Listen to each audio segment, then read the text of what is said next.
আল্লাহর কসম লাগে কথাগুলো শুনে যাবেন। দুনিয়াতে থাকা অবস্থায় যারা আখিরাতে বাজার করলো না, সওদা করলো না, পরকালে তাদের কি উপায় হবে সেই চিন্তা যারা করলো না, তাদের মতো হতভাগ্যই দুনিয়াতে আর কেউ নেই। আজরাইল কিন্তু ঘুষ নেয় না।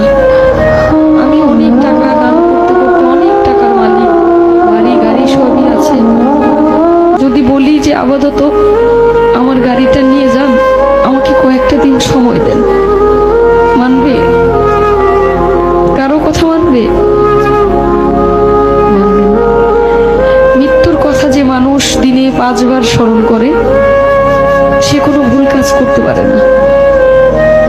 একবার স্মরণ করে দেখেন, আপনি মরে গেলে আপনার সঙ্গে কে যাবে?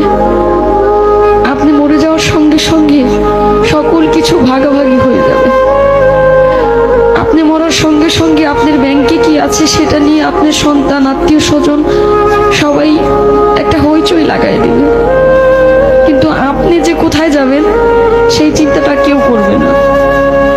মৃত্যুর কথা যখন স্মরণ হয়, নিজের কাছে খুব অপরাধী মনে হয় যে আজরাইলের সামনে কি জবাব দেব, কি বলবো সেদিন, কি বলার আছে আমার। কিন্তু মালিকের কাছে একটাই চাওয়া, আমার নবী করিম সাল্লাল্লাহু আলাইহি ওয়াসাল্লামের কালেমা যেন আমার এই জবানে জারি হয়, আমি যেন মৃত্যুর সময় বলতে পারি কালেমায়ে তাইয়্যিবা লা ইলাহা ইল্লাল্লাহু মুহাম্মাদুর রাসূলুল্লাহ সাল্লাল্লাহু